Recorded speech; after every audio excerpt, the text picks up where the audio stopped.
ಕುಮಾರಸ್ವಾಮಿ ಅವರ ಹೃದಯ ಶಸ್ತ್ರಚಿಕಿತ್ಸೆ ಬಗ್ಗೆ ಕಾಂಗ್ರೆಸ್ ಶಾಸಕ ರಮೇಶ್ ಬಂಡಿ ಸಿದ್ದೇಗೌಡ ಅನುಮಾನ ವ್ಯಕ್ತಪಡಿಸಿದರು. ಈ ಸಂದರ್ಭದಲ್ಲಿ ಡಾಕ್ಟರ್ ಮಂಜುನಾಥ್ ಅವರು ಅವರಿಗೆ ಟಾಂಗ್ ಕೊಟ್ಟಿದ್ದಾರೆ. ಕುಮಾರಸ್ವಾಮಿಗೆ ಆಪರೇಷನ್ ಮಾಡಬೇಕಾದ್ರೆ ನಾನು ಇದ್ದೆ. ಹೃದಯ ಶಸ್ತ್ರಚಿಕಿತ್ಸೆ ಬಗ್ಗೆ ತಿಳ್ಕೊಳ್ಳೋದಕ್ಕೆ ಒಟ್ಟು 13 ವರ್ಷ ಓದಬೇಕು. ಸಾಮಾನ್ಯ ಡಾಕ್ಟರ್ಗಳಿಗೂ ಅಷ್ಟೊಂದು ವಿಚಾರ ಗೊತ್ತಿರಲ್ಲ. ಇನ್ನು ಸಾಮಾನ್ಯ ಜನರಿಗೆ ಏನು ಗೊತ್ತಿರುತ್ತೆ? ಯಾವುದೇ ಮಾಹಿತಿ ಇಲ್ಲದೆ ಯಾವುದ್ರ ಬಗ್ಗೆನೂ ಮಾತಾಡಬಾರ್ದು. ಜ್ಞಾನಿಗಳು ಜ್ಞಾನಿಗಳಾಗೇ ಇರಬೇಕು, ಇನ್ನೊಂದಾಗಬಾರ್ದು ಅಂತ ಕಾಂಗ್ರೆಸ್ ಶಾಸಕರಿಗೆ ಡಾಕ್ಟರ್ ಮಂಜುನಾಥ್ ಅವರು ತಿರುಗೇಟು ಕೊಟ್ಟಿದ್ದಾರೆ. ಏನಾರು ಒಂದು ಚುನಾವಣೆ ಸಂದರ್ಭ ಬಂದ ತಕ್ಷಣ ಹೋಗಿ ಹಾಸ್ಪಿಟ್ಲಿಗೆ ಸೇರ್ತಾರೆ. ಹಾಸ್ಪಿಟ್ಲಿಗೆ ಸೇರಿಸಿ 3 ದಿವಸ ಇರ್ತಾರೆ. ಒಂದು ಹಾರ್ಟ್ ಆಪರೇಷನ್ ಆಯ್ತದೆ, 4ನೇ ದಿವಸಕ್ಕೆ ಇಡೀ ರಾಜ್ಯ ಸುತ್ತಾ ಇರ್ತಾರೆ. ಅದು ಹೆಂಗೆ ಸಾಧ್ಯ ಅಂತ ನನಗೆ ಅರ್ಥ ಆಯ್ತಲ್ಲ.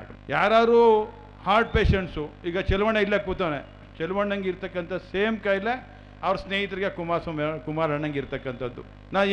ಇವನು ಹಾಸ್ಪಿಟ್ಲಿಗೆ ಸೇರಿಸಿದ್ರೆ 1 ತಿಂಗಳಾದರೂ ಈಚೆಗೆ ಬರೋಲ್ಲ. ಅದು ಹೆಂಗೆ 2 ದಿವಸಕ್ಕೆ ನಾವು ಹಾರ್ಟ್ ಆಪರೇಷನ್ ಮಾಡಿಸ್ಕೊಂಡು ನಾವು ಈಚೆಗೆ ಬರೋದು ನನಗಂತೂ ಗೊತ್ತಾಯ್ತಾರೆ. ಈ ಚುನಾವಣೆ ಅಭಿವೃದ್ಧಿ ಮತ್ತೆ ನಿಮ್ಮ ಮುಂದೆ ಕಣ್ಣಿಡಿರ್ತಕ್ಕಂಥ ಜನರ ಒಂದು ಹೋರಾಟದ ಚುನಾವಣೆ.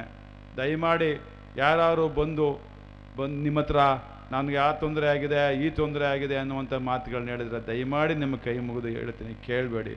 ಅವ್ರ ಅಧಿಕಾರದಲ್ಲಿದ್ದಾಗ ಏನು ಮಾಡಿದ್ರು ಅನ್ನುವಂಥ ಪ್ರಶ್ನೆ ನೀವು ಕೇಳಬೇಕು. ಈ ಸಲ ಕಾಂಗ್ರೆಸ್ ಅಭ್ಯರ್ಥಿಯನ್ನು ಗೆಲ್ಲಿಸ್ತಕ್ಕಂಥ ಎಲ್ಲ ಪೂರ್ಣ ಜವಾಬ್ದಾರಿಯನ್ನು ನಮ್ಮ ತಾಯಂದರು, ನಮ್ಮ ಅಣ್ಣ ತಮ್ಮಂದಿರು ನಾವು ಒತ್ಕೋಬೇಕು ಅಂತೇಳಿ ಕಳೆಯಿಂದ ಪ್ರಾರ್ಥನೆ ಮಾಡಿ.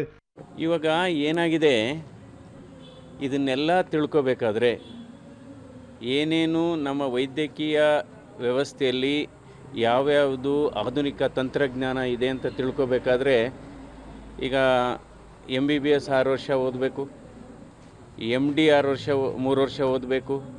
ಇನ್ನು DM ಕಾರ್ಡಿಯಾಲಜಿ ಅಂತ ಒಂದಿದೆ, ಸೂಪರ್ ಸ್ಪೆಷಾಲಿಟಿ ಡಿಗ್ರಿ, ಅದೆಲ್ಲ ನಾವು ಮಾಡಿದ್ದೇವೆ. ಸೊ 12-13 ವರ್ಷ ಓದಿದರೂ ಕೂಡ ಎಷ್ಟೋ ಸರಿ ಅದ್ರ ಬಗ್ಗೆ ಭಾಳ ಕಷ್ಟ ಹೇಳೋದು.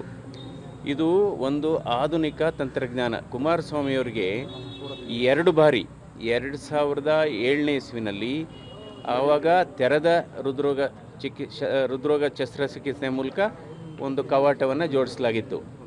ನಂತರ 2017ನೇ ಇಸ್ವಿನಲ್ಲಿ 2ನೇ ಬಾರಿಗೆ ತೆರೆದ ಹೃದಯ ಶಸ್ತ್ರಚಿಕಿತ್ಸೆ ಮೂಲಕ ಇದನ್ನು ಜೋಡಣೆ ಮಾಡಲಾಗಿತ್ತು.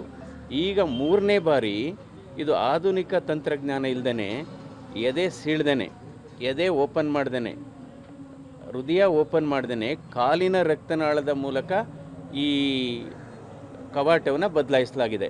ಇದನ್ನು ನಾವು ಇಂಗ್ಲೀಷಲ್ಲಿ ಟಾವಿ ಅಂತೀವಿ. ಇಂಗ್ಲೀಷಲ್ಲಿ ಇದನ್ನು ಟಾವಿ ಅಂತಿದ್ದೀವಿ. ನಾವು ಕೂಡ ಈ ಪ್ರೊಸೀಜರು ಮಾಡಿದ್ದೀವಿ. ನಾನು ವೈಯಕ್ತಿಕವಾಗೇ ಮಾಡಿದ್ದೀವಿ ಈ ಪ್ರೊಸೀಜರು. ಆದರೆ ಈ ಸರಿ ಅವ್ರನ್ನ ಚೆನ್ನೈನಲ್ಲಿ ಮಾಡಿಸಿದ ಉದ್ದೇಶ ಏನಪ್ಪ ಅಂದರೆ, ಇಲ್ಲೆಲ್ಲ ತುಂಬ ಒತ್ತಡ ಇರುತ್ತೆ, ಇಲ್ಲೆಲ್ಲ ಮಾಡಿಸಿದ್ರೆ ಅಂದ್ಬಿಟ್ಟು. ಇದು ಕಾಲಿನ ರಕ್ತನಾಳದ ಮೂಲಕ ಈ ವ್ಯಾಲ್ವ್, ಟಿಶ್ಯೂ ವ್ಯಾಲ್ವ್ ಅಂತ ಇರುತ್ತೆ, ಅದು ಮೆಟ್ರಾನಿಕ್ ಕಂಪನಿಯಿಂದ ಮಾಡಿದಂಥ ಟಿಶ್ಯೂ ವ್ಯಾಲ್ವ್, ಎವಲ್ಯೂಟ್ ವ್ಯಾಲ್ವ್ ಅಂತ, ಅದನ್ನು ರಕ್ತನಾಳದ ಮೂಲಕ ನಾವು ಆಂಜಿಯೋಗ್ರಾಮ್ ಟೆಕ್ನಿಕನ್ನು ಉಪಯೋಗಿಸಿ ಹಿಂದೆ ಏನು ವ್ಯಾಲ್ವ್ ಇತ್ತು ಅದರಲ್ಲಿ ಕೂರಿಸಲಾಗಿದೆ. ಅದನ್ನು ವ್ಯಾಲ್ವ್ ಇನ್ ವ್ಯಾಲ್ವ್ ಅಂತ ಹೇಳ್ತೀವಿ.